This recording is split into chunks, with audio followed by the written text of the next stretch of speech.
اے حبیب آپ کے پاس آ جائیں، جاؤ کا آپ کے پاس آ جائیں اور اللہ کی بارگاہ میں توبہ کریں۔ فاستغفر اللہ، اللہ کی بارگاہ میں توبہ کریں۔ اور اے حبیب آپ بھی ان کے لیے مغفرت طلب کریں، یعنی حبیب صلی اللہ علیہ وآلہ وسلم اس توبہ کرنے والے کے لیے جو حضور کی بارگاہ میں حاضر ہو جائے، اللہ کی بارگاہ میں معافی طلب کریں، مغفرت طلب کریں، بس ضرور اللہ کو معافی قبول کرنے والا پائیں گے، توبہ قبول کرنے والا پائیں گے۔ یہ آیا کریمہ حضور صلی اللہ علیہ وآلہ وسلم کی حیات طیبہ کے ساتھ خاص نہیں ہے، بلکہ حضور صلی اللہ علیہ وآلہ وسلم کے دنیا سے پردہ فرما جانے کے بعد بھی اگر کوئی بندہ حضور صلی اللہ علیہ وآلہ وسلم کے روضہ اطہر پر حاضر ہو کے رب العالمین سے اپنے گناہوں کی معافی مانگے، توبہ کرے، اور حضور صلی اللہ علیہ وآلہ وسلم جو کہ زندہ ہیں، حیات ہیں، اس کی سفارش اللہ کی بارگاہ میں کر دیں، اس کی شفاعت اللہ کی بارگاہ میں کر دیں، تو اللہ تبارک و تعالی اس کی توبہ کو قبول فرما لے، اس کے گناہ معاف فرما دے گا۔ قرآن شریف جو ہے یہ حضور کی زندگی کے لیے بھی ہے، اور حضور کی زندگی میں جو لوگ تھے صحابہ کرام ان کے لیے ہے، اور جو حضور صلی اللہ علیہ وآلہ وسلم کے پردہ فرمانے کے بعد حضور کے امتی آئیں گے ان کے لیے بھی ہے۔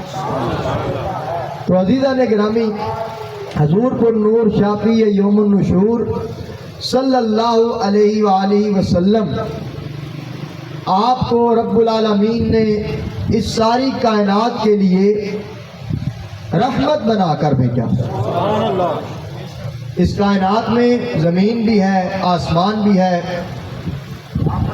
صرف ایک زمین نہیں ہے، ٹوٹل 7 زمینیں ہیں اور 7 آسمان ہیں، اور جو کچھ ان زمینوں میں ہے، آسمانوں میں ہے، جو کچھ موجود ہے، جنت موجود ہے، ہر مخلوق کے لیے حضور صلی اللہ علیہ وآلہ وسلم رحمت ہے۔ حضور کیا ہے؟ ہر مخلوق کے لیے، ہر انسان کے لیے، چاہے کوئی مسلمان ہے، چاہے کوئی غیر مسلم، چاہے کوئی عیسائی ہے، چاہے کوئی یہودی ہے، چاہے کوئی ہندو ہے، چاہے کوئی ستارہ پرست ہے، چاہے کوئی سکھ ہے، حضور صلی اللہ علیہ وآلہ وسلم ہر ایک کے لیے رحمت بن کے تشریف لائے۔ لیکن ہر ایک کے لیے حضور صلی اللہ علیہ وآلہ وسلم کی رحمت کا ظہور مختلف انداز سے ہوتا ہے۔ مسلمان کے لیے اور انداز سے حضور کی رحمت کا ظہور ہوتا ہے، غیر مسلم کے لیے اور انداز سے حضور صلی اللہ علیہ وآلہ وسلم کی رحمت کا ظہور ہوتا ہے، اور دیگر مخلوقات کے لیے حضور صلی اللہ علیہ وآلہ وسلم کی رحمت کا ظہور کسی اور انداز سے ہوتا ہے۔ لیکن ہر ایک کو حضور صلی اللہ علیہ وآلہ وسلم کی رحمت میں سے حصہ ملا۔ جو مسلمان ہیں ان پر حضور صلی اللہ علیہ وآلہ وسلم کی رحمت یہ ہے کہ آج کوئی مسلمان گناہ کر لے تو اس کی شکل نہیں بدلتی، اس کے متھے پر نہیں لکھا جاتا کہ یہ فلاں گناہ کر کے آیا ہے۔ لیکن بنی اسرائیل میں اگر کوئی گناہ کرتا تو اس کے گھر کے باہر لکھ دیا جاتا کہ اس نے فلاں گناہ کیا، لوگوں کی شکلیں تبدیل ہو جاتی ہیں۔ لیکن یہ حضور صلی اللہ علیہ وآلہ وسلم کی رحمت کا نتیجہ ہے کہ آج حضور کے کسی امتی کی شکل تبدیل نہیں ہوتی، اور کافروں کے لیے حضور صلی اللہ علیہ وآلہ وسلم کی رحمت کا ظہور یہ ہے کہ جب تک وہ دنیا میں موجود ہیں تو اللہ تبارک و تعالیٰ نے انہیں چھوٹ دی ہوئی ہے، وہ جتنی مرضی نافرمانیاں کر لیں، وہ شرک کر لیں، وہ کفر کر لیں، وہ ظلم کر لیں، اللہ تعالیٰ نے انہیں چھوٹ دی ہوئی ہے۔ لیکن دنیا سے جانے کے بعد ان کے لیے عذاب ہے، ہمیشہ کا عذاب ہے، یعنی وہ ہمیشہ جہنم کا عذاب بھگتیں گے۔ لیکن جو مسلمان ہیں وہ دنیا سے چلے جائیں گے، اگر تو نیک ہیں تو ان کی جو قبر ہے اللہ کریم اسے جنت کے باغوں میں سے باغ بنا دے گا، جنت کے باغوں میں سے باغ بنا دے گا، گویا کہ ایک کھڑکی جنت کی طرف سے ان کی قبر میں کھل جائے، جہاں وہ رہتے ہوئے جنت کی ہواؤں کا اور جنت کے نظاروں کا لطف اندوز یعنی لطف اٹھائیں گے قبر میں رہتے ہوئے۔ اور جو کافر ہیں ان کی جو قبر ہے وہ جہنم کے گڑھوں میں سے گڑھا بن جائے گی، اور جو گناہگار مسلمان ہیں انہیں بھی عذاب ہوگا، لیکن ایک موقع آئے گا ایمان کی وجہ سے، کیونکہ ایمان بہت بڑی دولت ہے، ایمان کی وجہ سے، اسلام کی وجہ سے ان پر سے عذاب اٹھا لیا جائے گا اور وہ آخر کار جنت میں جائیں گے۔ یہ حضور کی رحمت کا نتیجہ ہے کہ جو مسلمان حضور کا کلمہ پڑھ کے رسالت اور توحید کا اقرار کر کے اور ساری اسلامی باتوں کو مان کے جو بندہ مسلمان ہوتا ہے اس کو فائدہ یہ ہوگا کہ وہ ضرور بھی ضرور جنت میں جائے گا۔ تو عزیزان گرامی، حضور صلی اللہ علیہ وآلہ وسلم آپ اللہ کے رسول ہیں، اللہ کے رسول ہیں۔ کلمہ طیبہ لا الہ الا اللہ محمد رسول اللہ، اللہ کے سوا کوئی عبادت کے لائق نہیں اور محمد صلی اللہ علیہ وآلہ وسلم اللہ کے رسول ہیں، یعنی اس کا ترجمہ کریں تو اس کا معنی یہ نہیں بنتا کہ حضور اللہ کے رسول تھے، حضور رسول ہیں۔ اور اب جو بھی نجات چاہتا ہے وہ حضور کا کلمہ پڑھے گا تو اسے نجات ملے گی۔ اب اگر کوئی پڑھے لا الہ الا اللہ موسیٰ کلیم اللہ، اسے نجات نہیں ملے گی۔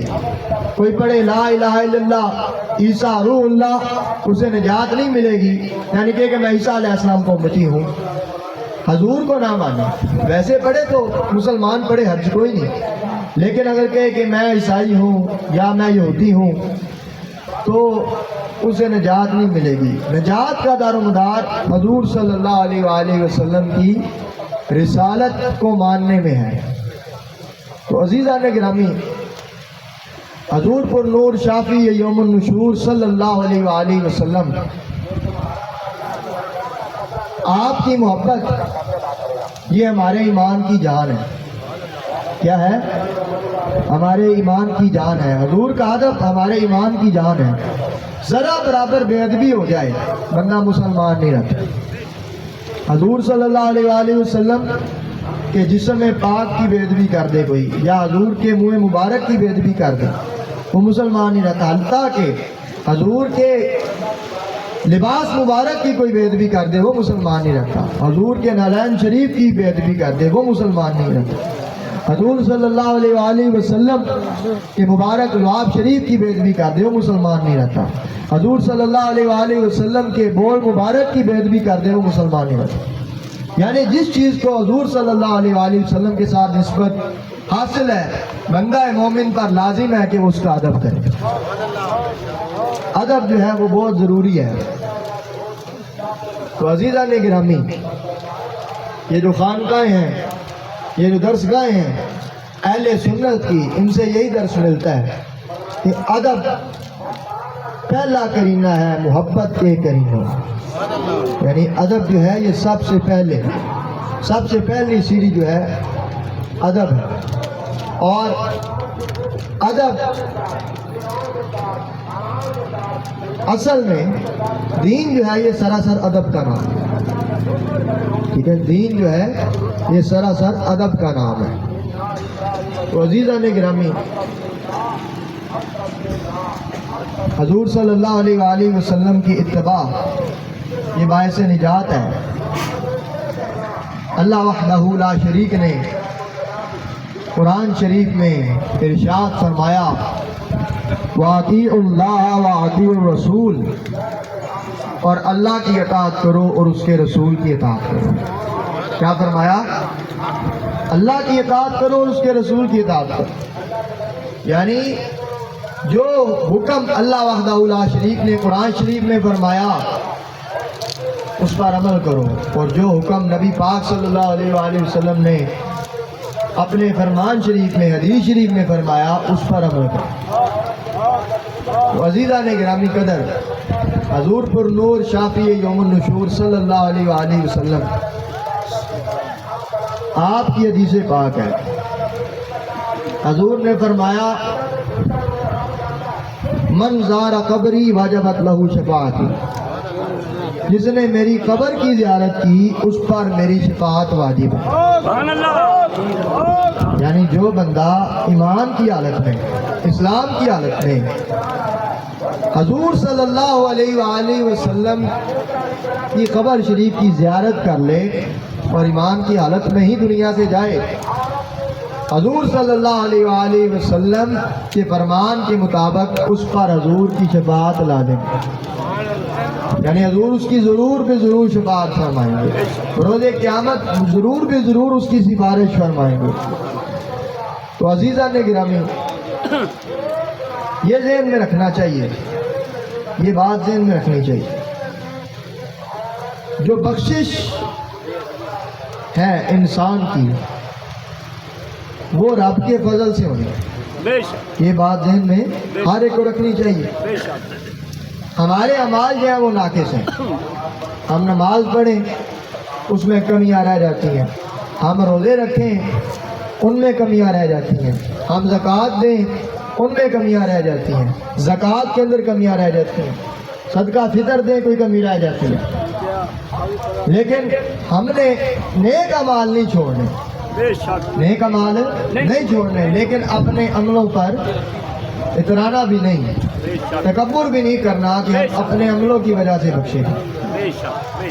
تو عزیزان گرامی، عمل جو ہے یہ بخشش کا ذریعہ ہے، لیکن ہمارے عمل ناقص ہیں۔ اب اگر کوئی بندہ فرائض ادا کرے، فرضوں میں جو کوتاہیاں رہ جاتی ہیں، نفلوں کی وجہ سے وہ کوتاہیاں روز قیامت دور ہو جائیں، سنتوں کی وجہ سے روز قیامت وہ کوتاہیاں اور کمیاں پوری ہو جائیں گی۔ یعنی سنتے نفل پڑھنے کا فائدہ یہ ہے، بعض لوگ سنتے نہیں پڑھتے، چھوڑ دیتے ہیں، نفل نہیں پڑھتے، تو سنتے نفل ان کو ادا کرنا چاہیے۔ ادا کرنے کا فائدہ یہ ہے کہ بروز قیامت اگر فجر میں کوئی کمی رہ گئی تو فجر کی 2 سنتیں جو پہلی ہیں وہ فرائض میں کمی پوری کر، ظہر کی نماز میں اگر کوئی کمی رہ گئی جو فرض ہیں، جو پہلی 4 سنتے ہیں جو آخری سنتے ہیں ان کی وجہ سے وہ کمی پوری ہو جائے۔ عصر کی جو غیر موقدہ سنتے ہیں اگر وہ ادا کریں تو عصر کی جو نماز ہے وہ کوئی بندہ پڑھتا ہے تو اس کے اندر کوئی کمی رہ گئی ہے، ان سنتوں کی وجہ سے اللہ پاک دور فرما دے۔ اسی طرح مغرب میں اگر کوئی کمی رہ گئی فرضوں میں، سنتوں اور نفلوں کی وجہ سے فرائض کی کمی دور ہو جائے گی، سنتوں اور نفلوں کی وجہ سے فرائض کی کمی دور ہو جائے گی۔ اسی طرح عشاء کی نماز کوئی پڑھے، عشاء کی پہلی 4 سنتیں جو ہیں غیر موقدہ ہیں، غیر موقدہ ایسی سنتوں کو کہتے ہیں جو پڑھیں تو ثواب ہے، نہ پڑھیں تو گناہ نہیں، لیکن ان کو پڑھنے کا فائدہ یہ ہے، انہیں پڑھنے کا فائدہ یہ ہے کہ عشاء کی اندر نماز کے اندر جو کمی رہ جائے گی اللہ پاک وہ دور فرما دے۔ تو عزیزان گرامی، اللہ وحدہ لا شریک نے قرآن شریف میں ارشاد فرمایا، قل ان کنتم تحبون اللہ فاتبعونی یحببکم اللہ ویغفر لکم ذنوبکم واللہ غفور رحیم۔ اللہ کے نے فرمایا، اے حبیب آپ فرما دیں اگر تم اللہ سے محبت کا دعویٰ کرتے ہو پس میری اتباع کرو، اللہ بھی تم سے محبت کرے گا اور تمہارے گناہ معاف فرما دے گا، اور اللہ بڑا غفور رحیم ہے۔ یعنی گناہوں کی معافی کا جو مدار ہے وہ حضور کی اطاعت پر ہے، گناہوں کی معافی کا جو مدار ہے حضور صلی اللہ علیہ وآلہ وسلم سے محبت پر ہے، حضور سے عشق پر ہے۔ جب حضور کی محبت دل میں ہوگی تو پھر ہی کوئی بندہ حضور کی اتباع کرے گا، حضور کی اطاعت کرے گا، حضور کی پیروی کرے گا۔ تو جو بندہ حضور کی پیروی کرتا ہے اللہ وحدہ لا شریک اسے اپنا محبوب بندہ بنا لیتا ہے. کیا بنا لیتا ہے؟ محبوب بندہ بنا لیتا ہے.